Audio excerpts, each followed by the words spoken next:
தற்போது கிடைத்துள்ள அண்மைச் செய்தி, எக்ஸ் எம்எல்ஏ வின்சென்ட் மீதான வழக்கை ரத்து செய்ய மறுத்திருக்கிறது நீதிமன்றம். நாகர்கோவில் அனுமதியின்றி அடுத்தவர் நிலத்தில் கட்டிடம் கட்டியதாக வின்சென்ட் மீது லஞ்ச ஒழிப்புத்துறை போலீசார் வழக்கு பதிவுபட்டிருக்கிறது. அரசியல் விரோதம் காரணமாக திமுகவைச் சேர்ந்த புகார்தாரர் ஜஸ்டின் ஆதாரமில்லாமல் புகார் அளித்துள்ளதாக மனுவில் குற்றச்சாட்டப்பட்டிருக்கிறது.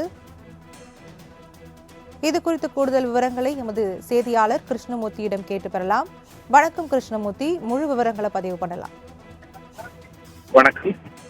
நாகர்கோவில் சட்டமன்ற தொகுதியிலிருந்து 1977 மற்றும் 1980 ஆண்டுகளில் எம்எல்ஏவாக தேர்ந்தெடுக்கப்பட்டவர் வின்சென்ட். முன்னாள் அமைச்சராகவும் முன்னாள் மாநிலங்களவை உறுப்பினராகவும் பதவி வகித்த இவர் வின்சென்ட் அறக்கட்டளை என்ற அறக்கட்டளையின் நிர்வாக அரங்காவலராகவும் இருந்திருக்கிறார்.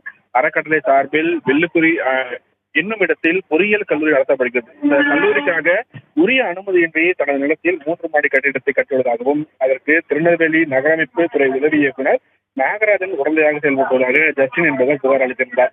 கடந்த 2022 ஆண்டு பதியப்பட்ட இந்த வழக்கை ரத்து செய்ய கோரி முன்னாள் எம்எல்ஏ வின்சென்ட் சென்னை உயர்நீதிமன்றத்தில் மனு தாக்கல் செய்திருந்தார். புகார்தாரர் ஜஸ்டின் திமுகவை சேர்ந்தவர் என்பதால் அரசியல் விரோதம் காரணமாக எந்த ஆதாரங்களும் இல்லாமல் புகார் அளித்துள்ளதாக மனுவில் தெரிவிக்கப்பட்டிருந்தது.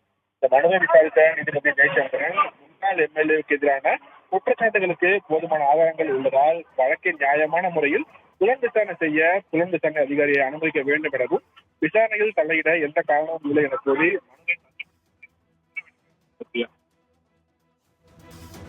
விவரங்களுக்கு நன்றி கிருஷ்ணமூர்த்தி.